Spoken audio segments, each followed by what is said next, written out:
आपके अपने सफलता गुरु के ऑनलाइन प्लेटफॉर्म पर फिर आपका स्वागत है। आज हम फिर दोबारा डेली करंट अफेयर जैसे डेली लेकर आते हैं करंट अफेयर, आज ऐसी ही फिर दोबारा करंट अफेयर के क्वेश्चंस लेकर आए हैं। देखते हैं दोस्तों क्या करंट अफेयर है आज के, क्या क्वेश्चंस बनते हैं जो इंपॉर्टेंट है। और फिर डेली की तरह मोस्ट इंपोर्टेंट क्वेश्चन भी पॉइंट भी लेकर आए हैं, उन पे भी गौर करना, उन पे ज्यादा गौर करना है। ठीक है दोस्तों, चलिए देखते हैं पहला क्वेश्चन क्या कहता है। पहला क्वेश्चन कहता है भारत के साथ किस देश ने भारत के साथ किस देश ने ट्रेड का मतलब व्यापार जो किया है रुपए में शुरू करने की पहल की है। तो ये है दोस्तों श्रीलंका। आप लोगों को सबको पता है कि श्रीलंका में फाइनेंशियल क्राइसिस चल रहे हैं, जिस कारण वहां पर बहुत दिक्कतें हो रही हैं। गवर्नमेंट एम्प्लॉय को पैसा नहीं मिल रहा, लोगों के लिए महंगाई बहुत ज्यादा बढ़ गई है।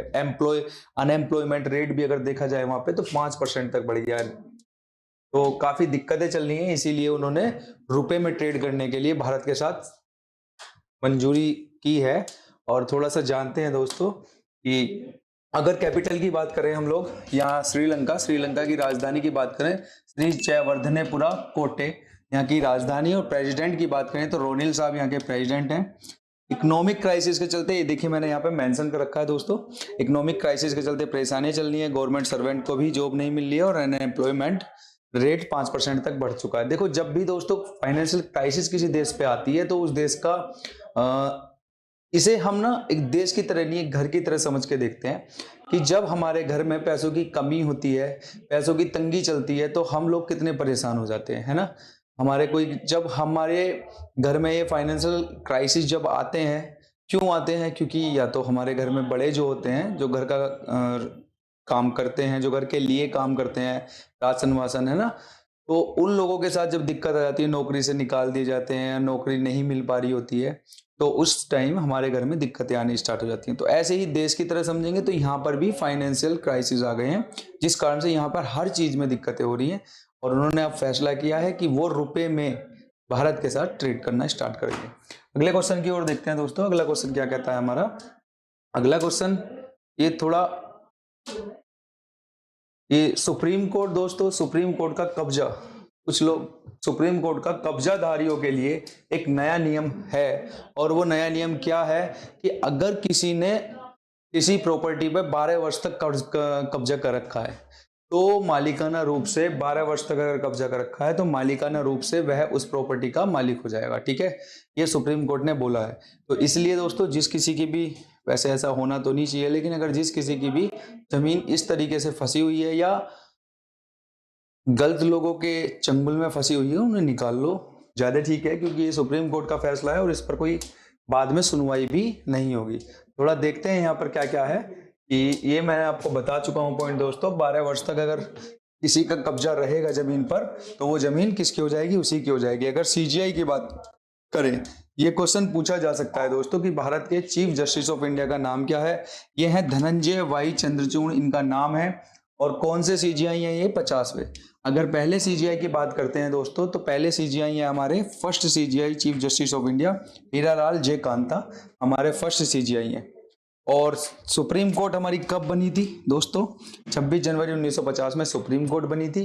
अब टोटल सुप्रीम कोर्ट में कितने जज हैं, चीफ जस्टिस ऑफ इंडिया को मिलाकर सुप्रीम कोर्ट में 34 जज हैं, जिसमें 33 जज जो हैं वो अपॉइंट किए जाते हैं किसके द्वारा, भारत के राष्ट्रपति के द्वारा। तो ये चीजें हमें पता होनी चाहिए कि टोटल हमारे सुप्रीम कोर्ट में 34 जज हैं, 33 प्लस 1 33, ऐसे होता है 33 प्लस 1। ठीक है, 1 तो हमारे सीजीआई है और 3 अदर जजेस हैं। ठीक है, आगे देखते हैं आगे क्या है क्वेश्चन। अगले क्वेश्चन की तरफ बढ़ते हैं दोस्तों। ये वाला क्वेश्चन, किस जाति के द्वारा, ये अच्छा क्वेश्चन है दोस्तों, अच्छा क्वेश्चन साबित हो भी सकता है ये आपके एग्जाम में। किस जाति के द्वारा एससी में मतलब एससी यहाँ पे ये है दोस्तों सुप्रीम कोर्ट। क्या है ये दोस्तों, सुप्रीम कोर्ट। सुप्रीम कोर्ट में 19 साल से पेटिशन डाली हुई है रिजर्वेशन को लेकर। देखो ये पेटिशन क्या है दोस्तों, किस जाति ने डाल रखी है, ये दलित जो हैं उन लोगों ने ये पेटिशन डाल रखी है। और उनकी बात भी गलत नहीं है, सही है, क्योंकि आपको पता है कि दलित कास्ट को एससी में रखा जाता है, शेड्यूल कास्ट में रखा जाता है। लेकिन क्या हुआ था कुछ टाइम पहले, दलित जो थे, यहाँ समझने की कोशिश करना दोस्तों, जो दलित लोग थे वो कन्वर्ट हो गए थे। इसमें कुछ दलित तो मुस्लिम में कन्वर्ट हो गए थे, कुछ दलित किस में कन्वर्ट हो गए, सिख में। कुछ दलित सिख में कन्वर्ट हो गए, कुछ दलित बुद्ध में कन्वर्ट हो गए, बुद्धिज्म अपना लिया उन्होंने, है ना। तो जो सिख और बुद्धिज्म में कन्वर्ट हुए थे दलित, उन दलितों को अभी भी एससी कैटेगरी में रखा जाता है। आपको पता ही है एससी कैटेगरी का कि उसके कितने एडवांटेज हैं रिजर्वेशन के, है ना, शेड्यूल कास्ट के। तो मुस्लिम में जो कन्वर्ट हुए थे, जो भी दलित लोग मुस्लिम में कन्वर्ट हुए थे, वो अभी तक एससी में नहीं रखे गए। तो इसके लिए 19 साल पहले एक पेटिशन डाली गई थी। कहा गया था कि जो मुस्लिम में भी कन्वर्ट हुए थे दलित, उन दलितों को भी एससी में ही रखा जाए। लेकिन अभी इस पर सुनवाई चल रही है, और सुनवाई की अगर दोस्तों बात करें, इसका ऑप्शन ए रहेगा। सुनवाई की अगर दोस्तों बात करें तो इसकी सुनवाई हमारे सीजीआई नहीं कर रहे हैं, इसकी सुनवाई कर रहे हैं जो हमारे पहले सीजीआई रहे थे, फॉर्मर सीजीआई के.जी. बालाकृष्णन इसकी सुनवाई कर रहे हैं। और उन्होंने बोला है कि 1 साल के अंदर अंदर हम इस फैसले को, जो भी ये पेटिशन डाली गई है इसके खिलाफ जो भी चीजें आती हैं, जो भी निर्णय आता है, उसको बहुत जल्दी ही 1 साल के अंदर अंदर पेश कर देंगे। ठीक है दोस्तों, चलिए यहाँ मैंने सारी चीजें मेंशन कर रखी हैं आप लोगों के लिए, आप देख लीजिए। अगले क्वेश्चन की ओर बढ़ते हैं। अगला क्वेश्चन हमारा क्या कहता है? अगला क्वेश्चन है दोस्तों, ये अच्छा क्वेश्चन है क्योंकि जलवायु से रिलेटेड है। आपको पता है ग्लोबल वार्मिंग पे कितना इफेक्ट पड़ रहा है ना। तो निम्न में से किस देश में जलवायु परिवर्तन पर पिट्सबर्ग डायलॉग आयोजित किया गया? पिट्सबर्ग डायलॉग मेलबर्न में किया गया है। मेलबर्न कहाँ पे है दोस्तों? जर्मनी में है। ये हम लोगों को पता होना चाहिए। और इसमें एक क्वेश्चन बन सकता है दोस्तों कि क्या मेलबर्न, ये जर्मनी ही इसके लिए ग्लोबल वार्मिंग की जो बैठक हुई है, ये इसमें सिर्फ जर्मनी ही है? नहीं दोस्तों, इसके साथ एक और है अरब ये है दोस्तों यूनियन अरब अमीरात। क्या है दोस्तों? यूनियन अरब अमीरात। तो ये भी आपको पता होना चाहिए कि यूनियन अरब अमीरात और जर्मनी, इनकी बैठक में कहा गया है कि जलवायु परिवर्तन को लेकर, जलवायु परिवर्तन को मतलब जो जलवायु में परिवर्तन जल्दी से जल्दी होता जा रहा है, तो उसको रोकथाम करने के लिए बैठक की गई थी। और इसमें दोस्तों यूएस ने बोला है, जो यूएस भी शामिल थी, क्योंकि इसमें 40 देश के जो मिनिस्टर्स थे वो लोग आए हुए थे, और उनमें से यूएस के मिनिस्टर्स भी थे। उन्होंने बोला है यूएस के मिनिस्टर ने कि आने वाले 47 मीन्स 2047 तक ग्लोबल वार्मिंग का रेट जो है, इनका कहना है कि 1.5% तक हम इसको घटा देंगे, कम कर देंगे। लेकिन मुझे ऐसा नहीं लगता। ये मेरा मानना है दोस्तों, या आप सभी भी समझ सकते हैं कि आने वाले टाइम में इलेक्ट्रिक चीजें कितनी ज्यादा चलने वाली हैं, और भी ज्यादा, है ना। गाड़ियां प्रदूषण छोड़ती हैं जो गैस के थ्रू, और भी बहुत सारे डेवलपमेंट होंगे जिस कारण से एयर में पोल्यूशन और ज्यादा फैल जाएगा। तो ऐसा तो होगा ही नहीं कि 1.5% ये कम कर देंगे, और मुझे ऐसा लगता है तब तक तो और भी ज्यादा हो जाएगा। और इन लोगों ने जो भी सोचा होगा, इसके लिए कोई नियम कानून बनाए होंगे, तो वो इनको मालूम है ना। तो यहाँ मैंने मेंशन कर रखा है कि यूएन ने 1.5 डिग्री सेल्सियस कम करने का ग्लोबल वार्मिंग में निर्णय लिया है। ठीक है, इसमें बैठक देश कितने थे? 40 देश थे इसमें। और आपको सबसे इंपोर्टेंट ये याद रखना है कि दो देश इसकी क्या करते हैं? सुनवाई करते हैं। एक तो जर्मनी है और दूसरा यूनियन अरब अमीरात। याद रखना, इसमें से क्वेश्चन आ सकता है कि कौन से 2 देश हो सकते हैं। ठीक है, अगले क्वेश्चन की ओर बढ़ते हैं दोस्तों। अगला क्वेश्चन कहता है हमारा कि निम्न में से सबसे तेज 5000 रन बनाने वाले खिलाड़ी बने हैं। तो दोस्तों ये एक कही जा सकती है कि ये पाकिस्तान के लिए एक अच्छी खबर है, क्योंकि बाबर आजम साहब जो हैं, बाबर आजम ने, ये कहाँ के हैं? बाबर आजम पाकिस्तान के। और अभी किसके खिलाफ इनका मैच चल रहा था? पाकिस्तान एंड न्यूजीलैंड का मैच चल रहा था। तो न्यूजीलैंड के मैच में मतलब इन्होंने 97वीं पारी में, अपने करियर के 97वीं पारी में, वनडे में इन्होंने 5000 रन बनाए हैं। मतलब अभी तक सबसे ज्यादा तेज रन बनाने वाले खिलाड़ी बन चुके हैं बाबर आजम। अगर हम बात करें वीवी रिचर्ड की और विराट कोहली की, तो इन्होंने दोस्तों 114वीं पारी में रन बनाए थे। ठीक है, 114वीं पारी में 5000 रन बनाए थे। और अगर हम लोग बात करें हाशिम अमला साहब की, जो साउथ अफ्रीका के हैं, इन्होंने 101वीं पारी में, इन्होंने अपनी 101वीं पारी में 5000 रन बनाए थे। ठीक है, तो पाकिस्तान के बाबर आजम हैं जिन्होंने 97वीं पारी में। फिर उसके बाद देखते हैं, अगर डेविड वार्नर की बात आती है, तो डेविड वार्नर ने 115वीं पारी में, कौन सी पारी में? 115वीं पारी में 5000 रन बनाए थे। तो वीवी रिचर्ड और विराट कोहली ने 114वीं पारी में 5000 रन बनाए थे। हाशिम अमला साहब ने 101वीं पारी में, और सबसे ज्यादा तेज बाबर आजम 97वीं पारी में 5000 रन बनाकर वनडे के सबसे ज्यादा तेजी से रन बनाने वाले खिलाड़ी बन चुके हैं विश्व के। ठीक है, अगले क्वेश्चन की ओर बढ़ते हैं। अगला क्वेश्चन क्या कहता है दोस्तों,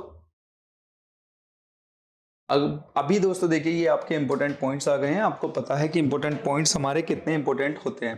तो वैज्ञानिकों के अनुसार mobile phone radio frequency energy का लो लेवल, अच्छा देखिए वैज्ञानिकों ने अभी एक नई खोज निकाली है कि आपका जो फोन है, मोबाइल फोन है, वो आपके लिए खतरनाक साबित होता जा रहा है क्योंकि वो लो फ्रीक्वेंसी देता है। अगर आप उसे अपने पास या ज्यादा उसका इस्तेमाल करते हैं फोन का, तो वो क्या होगा, आपके ब्रेन पे ज्यादा इफेक्ट करेगा और उसी कारण से सबसे ज्यादा क्या है, हाइपरटेंशन की प्रॉब्लम हो रही है, हाई ब्लड प्रेशर की।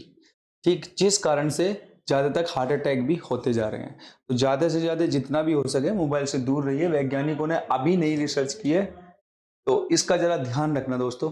ऐसे ही दोस्तों देखिए मध्य प्रदेश में डायलिसिस सेवाओं में, डायलिसिस क्या होती है, खून को चढ़ाना, गंदा खून को निकाल के दूसरा खून चढ़ाना, डायलिसिस है ना। सेवाओं में अस्पतालों में विस्तार किया जा रहा है, मतलब नए नए और अस्पताल बनाए जा रहे हैं। तीसरे पॉइंट की बात करते हैं। तीसरा पॉइंट क्या है, चीन के जो विदेश मंत्री हैं, आप लोगों को पता है कि भारत भी आए थे, वो एस जयशंकर जो विदेश मंत्री हैं हमारे भारत के, उनके साथ उन्होंने मीटिंग भी की थी। तो अभी वो इस्लामाबाद पहुंच के जो पाकिस्तान के विदेश मंत्री उनके साथ बैठक की है और उन्होंने बोला है, चीन के विदेश मंत्री ने, कि जो ये जम्मू कश्मीर का फैसला है 370, ये भारत का एक तरफा फैसला है, इस पे विचार करना चाहिए, सोचना चाहिए। ठीक है, तो इसी विषय में इन्होंने वार्तालाप किया। तो अभी वे जस्ट भारत के विदेश मंत्री से मिलकर गए थे। यहां पर भी उनका यही कहना था कि आप जैसे भी हो बैठक करके इसका एक रास्ता निकालिए 370 का, और दोनों देश आपस में मिलजुल के रहिए। वो तो हम लोगों को पता है कि किस तरीके से रहना है, किस तरीके से नहीं रहना, वो हम भारतीय लोग जानते हैं अच्छी तरीके से, है ना। आगे देखते हैं, अगला क्वेश्चन है, मध्य प्रदेश सरकार ने द केरल स्टोरी, देखिए एक मूवी बड़ी वायरल हो रही है, एक उसके बारे में ज्यादा चर्चाएं चल रही हैं, the Kerala story, the Kerala story. तो मध्य प्रदेश सरकार ने अपने राज्य में द केरल स्टोरी मूवी को टैक्स फ्री कर दिया है। आगे देखते हैं आगे क्या कहता है दोस्तों। आगे बोलता है ये कि अभी उत्तर प्रदेश सरकार ने एक नया कदम उठाया है। उनका कहना है कि जो भी उत्तर प्रदेश सरकार का कहना है कि अब जो नए युवा उद्यमी हैं, उन लोगों के लिए, युवा उद्यमी लोगों के लिए सरकार ने एक व्यवस्था की है कि उनको उद्योग लगवाने के लिए, नया उद्योग उनका चालू करवाने के लिए 25 लाख तक का सहयोग दिया जाएगा। और ये किसके माध्यम से होगा, मुख्यमंत्री युवा स्वरोजगार योजना के तहत उनको मिलेगा। अगले क्वेश्चन की ओर देखते हैं। पश्चिम बंगाल की मुख्यमंत्री, आपको पता है ममता बनर्जी पश्चिम बंगाल की मुख्यमंत्री हैं। तो इनके और सरकारी कर्मचारियों के बीच एक बात चल रही है। ये सरकारी कर्मचारी जो है अपना डीए बढ़ाना चाह रहे हैं, लेकिन इस तरीके से ये इनका डीए बढ़ाना नहीं चाह रही है, मतलब इन्हें नहीं बढ़ाना है अभी, इस बारे में बात चल रही है, जिस कारण से वो लोग काफी विरोधात्मक प्रदर्शन कर रहे हैं। और इसी वजह से ममता बनर्जी जो हैं, उनके घर के बाहर जितनी भी रोड हैं वहां धारा 144 लगा दी गई है। और 144 धारा तो आप सभी को पता है कि जब भी 144 धारा लगती है दोस्तों, तो वहां पर 2-3 लोग इकट्ठे खड़े नहीं हो सकते उस एरिया में। ठीक है, तो ममता बनर्जी का घर जो है उसके बाहर जितनी भी जो भी रोड्स गुजरती हैं उन सभी पे धारा 144 लगा दिया है। अच्छा दोस्तों, एक चीज मैंने आप लोगों को बताई थी कि मणिपुर में दंगाइयों ने दंगा फैला रखा है। मैंने आपको बताया था कि जातियों के बीच दंगा हो रहा है, मिती जाति, बोडा जाति और आपकी नागा जाति, इन जातियों के बीच में दंगा हो रहा है ना, ये बताया था। तो वहां पे मैंने ये भी बताया था कि वो आर्टिकल 355 के तहत सेंट्रल गवर्नमेंट वहां पे रूल कर रही है, लेकिन अब वहां मांग ये चल रही है कि सेंट्रल गवर्नमेंट रूल नहीं कर पा रही है, तो इसीलिए प्रेसिडेंट रूल लगा दीजिए वहां पे। ठीक है, तो इस विषय में भी बात चल रही है। अच्छा आगे देखते हैं, आगे क्या है देखिए, right to repair policy, right to repair policy, ये दोस्तों पॉलिसी है, इसको हम ठीक कर लेते हैं, है ना। ये क्या है, राइट टू रिपेयर पॉलिसी। ठीक है, ये राइट टू रिपेयर पॉलिसी क्या है, ये सेंट्रल गवर्नमेंट ने अभी चालू की है। इसके माध्यम से आप जैसे फोन लेते थे और फोन की वारंटी होती थी 1 साल की, और वो फोन आपको खराब हो जाता था तो सर्विस सेंटर में ही जाके ठीक कराना पड़ता था। अगर आप उस फोन को कहीं भी ठीक करा लेते थे दूसरी जगह, तो सर्विस सेंटर वाले बोलते थे आपने ये फोन पहले खुलवा लिया है तो इसकी वारंटी खत्म हो गई है। लेकिन अब ऐसा नहीं है। इस पॉलिसी के तहत, राइट टू रिपेयर पॉलिसी के तहत, आपके फोन में कोई गड़बड़ी हो जाती है, कुछ दिक्कतें हो जाती हैं, तो दोस्तों आप उसे कहीं भी रिपेयर करवा सकते हैं, और रिपेयर करवाने के बाद भी आपकी दोस्तों वारंटी खत्म नहीं होगी। और मैंने कल आपको एक बात बताई थी कि सेंट्रल जो भी ये सेंट्रल गवर्नमेंट ने एक और बात कही है कि जितनी भी मैन्युफैक्चर्ड कंपनी है, मोबाइल मैन्युफैक्चर्ड कंपनी है, वो सारी कंपनियां मोबाइल में पहले से ही एफएम इंस्टॉल करके जरूर देंगी। क्योंकि तुम्हें पता है दोस्तों कि अभी प्राइम मिनिस्टर नरेंद्र मोदी साहब ने 91 एफएम स्टेशनों की स्थापना की है, उनको स्टेबलाइज किया है, और इसकी मदद से 18 स्टेट्स में, 18 राज्यों में और 2 यूनियन टेरिटरीज में एफएम के माध्यम से जो भी सूचना है वो पहुंच पा रही है। ठीक है, तो आगे बढ़ते हैं, अगला क्वेश्चन देखते हैं दोस्तों। अगला क्वेश्चन क्या है हमारा, क्वेश्चन नहीं पॉइंट, रोजमर्रा के। अच्छा, एक और पॉइंट, सेंट्रल गवर्नमेंट ने एक और नई बात कही है कि रोजमर्रा के, जैसे हमारे खाने की दाल है, सब्जी है, हमारे यूज करने के फैन है ना, हमारी चप्पल, हमारे जूते, इन सभी को लेके 643 प्रोडक्टों को सिलेक्ट किया है सेंट्रल गवर्नमेंट ने, और कहा है कि इनकी गुणवत्ता अच्छी होनी चाहिए। और इसके लिए उन्होंने एक नई टीम भी बनाई है, वो सभी जगह जाकर अब इनकी गुणवत्ता चेक करेंगे। अगर गुणवत्ता में कमी पाई जाती है दोस्तों, तो 2 लाख रुपए का जुर्माना होगा और 1 साल की जेल का भी प्रावधान सेंट्रल गवर्नमेंट ने किया है। क्योंकि ये रोजमर्रा की चीजें लोगों के लिए हैं, लोग बाग की ज्यादा ही रोजमर्रा की चीजें हैं तो लोग, सभी लोग यूज करते हैं उनको, है ना, तो उन चीजों की गुणवत्ता तो अच्छी होनी चाहिए।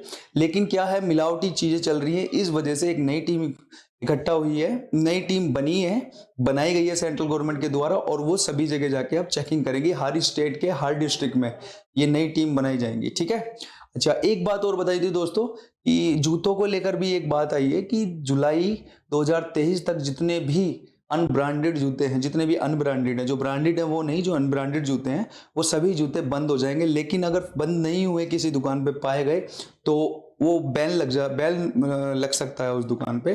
क्योंकि सेंट्रल गवर्नमेंट का कहना है कि ये जितने भी जूते होते हैं ये सभी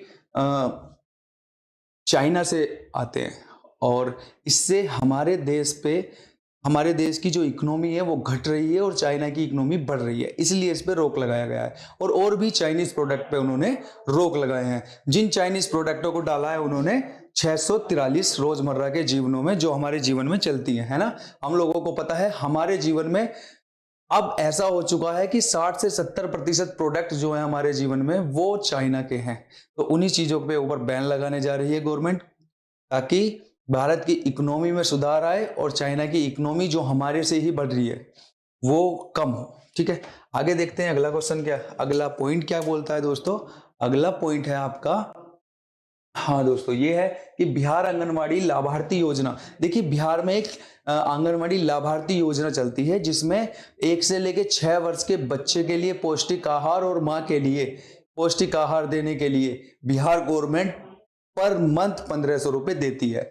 और मैंने आपको एक और बात बताई थी कि अभी पंजाब में भी ये नई पहल चालू की गई है कि हर 18 से लेके 60 वर्ष तक की महिला को हर महीने 1500 रुपए दिए जाएंगे। ठीक है, तो इनसे आप इसको रिलेट कर सकते हैं, देख सकते हैं।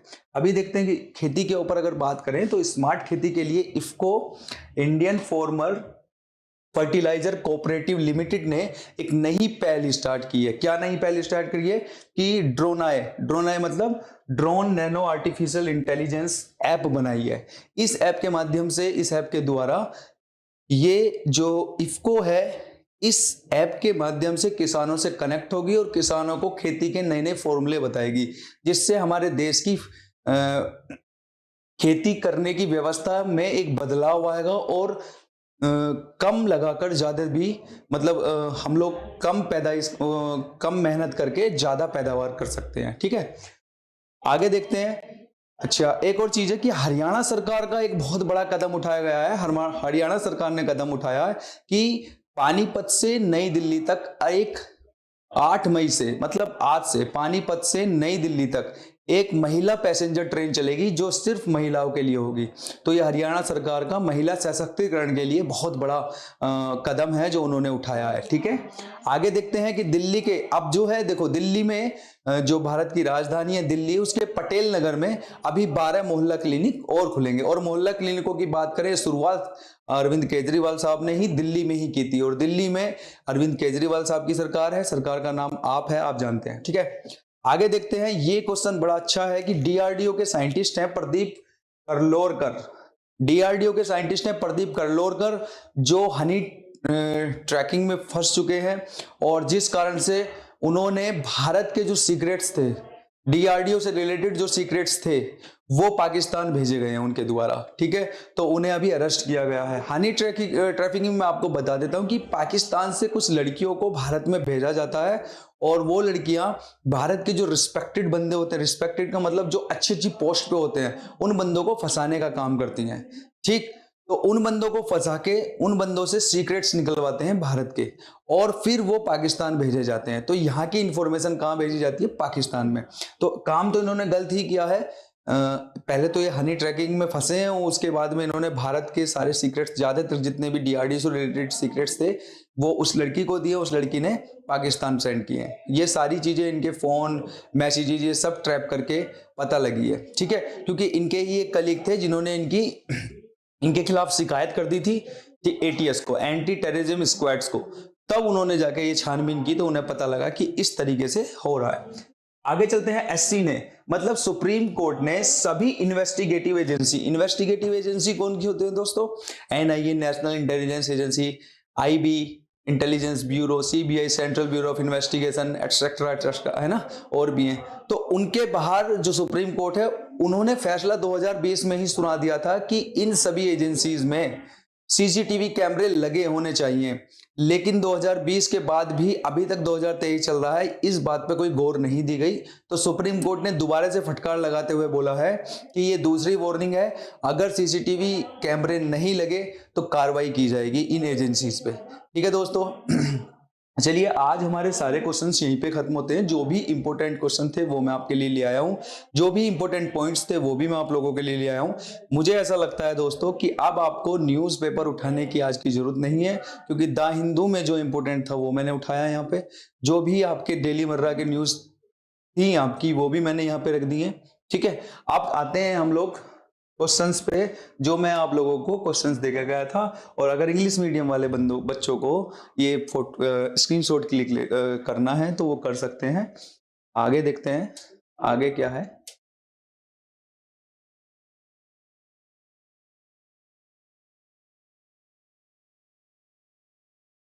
चलिए दोस्त देखते हैं।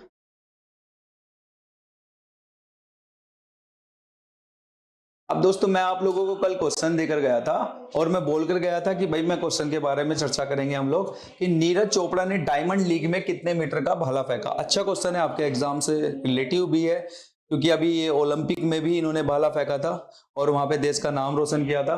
तो डायमंड लीग में इन्होंने कितने मीटर का भाला फेंका दोस्तों? तो इन्होंने 88.67 मीटर का भाला फेंका। अगर भाले की बात करें तो भाले की लंबाई कितनी होती है ना? तो 2.6 से लेके 2.7 तक भाले की लंबाई होती है। कितनी दोस्तों? मैं यहाँ लिख देता हूं। अगर भाले की लंबाई होती है 2.6 से लेके 2.7 तक भाले की लंबाई होती है, ये क्या है? इसकी लेंथ है। और अगर इसके वेट की बात करें कि कितना वेट होता है, तो ये होता है 800 ग्राम का। किसके लिए है दोस्तों? ये पुरुष के लिए, जो पुरुष भाला फेंकते हैं। अगर इसी से अलग अगर लेडी के लिए आ जाए तो ये है 2.2 से लेके 2.3 मीटर तक का होता है इसकी लेंथ। और जो इसका वेट होता है दोस्तों, वो 600 ग्राम का इसका वेट होता है। तो ये सारी चीजें तो एक स्टैटिक तौर पे आप लोगों को पता होनी चाहिए। और अभी जो इन्होंने डायमंड लीग में कितने का 88.67 मीटर का भाला फेंककर गोल्ड मेडल जीता है, और ये भारत का अभी तक का सबसे पहला गोल्ड है। किसमें? डायमंड लीग में। और अभी जब ओलंपिक में इन्होंने भाला फेंका था, उस भाले की वो भाला था 87.58 मीटर का। मतलब कि अभी तक पूरे करियर में इन्होंने सबसे लंबा भाला फेंका है डायमंड लीग में। सबसे ज्यादा दूरी पर जो भाला फेंका है डायमंड लीग में फेंका है। क्वेश्चन भी आ सकता है आप लोगों का कि नीरज चोपड़ा ने किस लीग में या किस फील्ड में सबसे अपने करियर का सबसे ज्यादा दूरी पर भाला फेंका है? तो डायमंड लीग में फेंका है 88.67 का, और ओलंपिक में फेंका था इन्होंने दोस्तों 87.58 मीटर का। तो ये आप लोगों को पता होना चाहिए, ठीक है। भाले के बारे में मैं यहां लिख चुका हूं कि क्या क्या है, कितने कितने मीटर का है। आगे बढ़ते हैं दोस्तों अगले क्वेश्चन की ओर। एक क्वेश्चन का आंसर था ए। आगे देखते हैं। आगे है, राष्ट्रपति द्रौपदी मुर्मू ने किस राज्य से नशा मुक्ति अभियान शुरू करने को कहा है? तो द्रौपदी मुर्मू आप देखिए उड़ीसा से हैं, तो इन्होंने उड़ीसा में ही ये प्रचार के लिए गई थी। इन्होंने भाषण भी दिया था। भाषण के वक्त मैंने बताया था 10 मिनट के लिए लाइट चली गई थी, जिससे सिक्योरिटी पे भी बड़ा इफेक्ट पड़ा था इनकी। भारत की राष्ट्रपति होने के बाद भी वहां इस तरीके से होता है तो गलत है ना। मतलब अभी उड़ीसा की हालत बहुत बिगड़ी हुई है, उसके लिए कदम उठा रही है। तो इन्होंने एक और कदम उठाया है कि नशा मुक्ति अभियान शुरू करने की कोशिश की है इन्होंने यहाँ पे। और इनका कहना है कि एडिक्शन बहुत गलत बीमारी होती है, कि अगर हमें किसी भी चीज का एडिक्शन हो जाए तो वो दिक्कत कर देती है, ठीक है। तो इसका आंसर आप देखोगे तो इसका आंसर है दोस्तों उड़ीसा। आगे क्वेश्चन पे चलते हैं। अगला क्वेश्चन क्या कहता है हमारा? अगला कहता है कि किस राज्य में दंगाइयों को देखते ही गोली मारने का आदेश है? तो आप लोगों को पता है दोस्तों कि मणिपुर में अभी दंगा चल रहा है। दंगा मैं आप लोगों को बता चुका हूं, प्रीवियस वीडियो देखोगे आप मेरी तो आपको पता लगेगा कि दंगा क्यों चल रहा है। और अभी इससे पहले भी मैंने थोड़ी देर पहले आप लोगों को इसके बारे में थोड़ा सा बताया था कि नागा बोडो जाति है ना, और मिती जाति है, कि वो चाह रही है मिती जाति कि हमें भी एसटी में डाला जाए, शेड्यूल ट्राइब में डाला जाए। जबकि लोगों का वहां पे कहना है कि अगर इनकी जो जनसंख्या है मिती जाति की, इनकी जनसंख्या है 50% से ज्यादा मणिपुर में, और अगर इनको एसटी कैटेगरी में रखा जाएगा तो फिर तो सारी चीजों पे इन्हीं का अधिकार होगा, है ना। कुछ प्रोविजंस मिले हुए हैं, कुछ अलग अधिकार मिले हुए हैं एसटी जाति को। तो बोडो ये जातियों को इन्होंने एसटी में रख रखा है, और ये जाति भी कह रही है कि हमें भी एसटी में रखा जाए। जनसंख्या ज्यादा होने के कारण वहां पे उपद्रव मच चुका है, ठीक है। तो उसी उपद्रव के कारण दोस्तों वहां पे दंगा फैल चुका है, जिस कारण से वहां पे 355 लगाई गई है। 355 के बारे में जानना है, मेरी प्रीवियस वीडियो देखिए, उसमें आपको सब पता लगेगा कि 355 किसके अधीन होती है, 355 में कौन रूल करता है। 356 में तो आपको पता है प्रेसिडेंट रूल करता है, ठीक है। और दोस्तों हाँ, यूपी के जो योगी आदित्यनाथ जी हैं, उन्होंने एक नई और बात बोली है कि जो भी मणिपुर में लोग बाग फंसे हुए हैं, मणिपुर में जो भी लोग फंसे हुए हैं उत्तर प्रदेश के, वो उनको जल्द ही वहां से रेस्क्यू कर लेंगे 1-2 दिन में, ठीक है। तो चलते हैं, और इसका आंसर है दोस्तों ए मणिपुर। अगले क्वेश्चन की ओर बढ़ते हैं। अगला क्वेश्चन है, देवेंद्र फडणवीस ने किस देश में छत्रपति शिवाजी की प्रतिमा का अनावरण किया है? तो पहले तो देवेंद्र फडणवीस की बात करते हैं। ये महाराष्ट्र के दोस्तों सीएम, वो वाइस सीएम है। और अगर सीएम की बात करें तो ये कौन है? एकनाथ शिंदे। और अगर इसकी राजधानी की बात करें तो राजधानी है दोस्तों मुंबई। और इन्होंने मॉरिशस में शिवाजी जी की प्रतिमा का अनावरण किया है, ठीक है। आगे चलते हैं। तो इसका आंसर दोस्तों डी है, मॉरिशस। अगला क्वेश्चन देखते हैं। अगला क्वेश्चन क्या है? किस राज्य सरकार ने जाति आधारित सर्वे करने पर पूर्ण जोर दिया है? तो ये दोस्तों देखिए, जाति आधारित सर्वे जो पटना हाई कोर्ट ने बोला है कि जाति आधारित सर्वे करने से देश के कानून पर बहुत बड़ा इफेक्ट पड़ेगा, क्योंकि उस राज्य के कानून व्यवस्था भंग हो सकती है अगर नेताओं को ये बातें पता लग जाए, राजनेताओं को अगर ये बातें पता लग जाएं कि किसी भी वजह से इस राज्य की जो जाति है उसकी जनसंख्या इतनी है, तो वो उसी पे ही गेम खेलेंगे, और जिस कारण से देश में दंगा फैलने की पूरी उम्मीद है। जैसे अभी मैंने बताया आपको मणिपुर की मिति वहां पे ज्यादा है, और वो लोग जबरदस्ती चाहते हैं कि हमें एसटी में रखा जाए, इसीलिए दंगा चल रहा है, कितनी मौतें हो रही हैं वहां पे, है ना। तो ये सारी चीजें होने का आशंका है। इसी कारण पटना हाईकोर्ट ने बोला है कि इस तरीके का सर्वे नहीं कराया जाएगा। और इसके आंसर की बात करें तो दोस्तों बिहार की राजधानी आप देखोगे तो वो है पटना। और बिहार के अगर मुख्यमंत्री की बात की दोस्तों, तो बिहार के मुख्यमंत्री हमारे नीतीश कुमार जी, ठीक है। और इन्हीं का साथ देने के लिए लालू प्रसाद यादव भी मैदान में उतर चुके हैं। वो भी कह रहे हैं कि जातिवादी सर्वे तो होके रहेगा। लेकिन मेरा मानना यह है कि हम यूथ हैं, हम इस चीज का फैसला कर सकते हैं कि जातिवादी सर्वे हो या ना हो, क्योंकि इससे एक जाति को अलग प्रोटेक्शन मिल जाएगा, जिस कारण उस स्टेट में एक लॉ एंड ऑर्डर जो है ना वो मेंटेन नहीं हो पाएगा। क्यों? क्योंकि एक जाति ज्यादा अप हो जाएगी।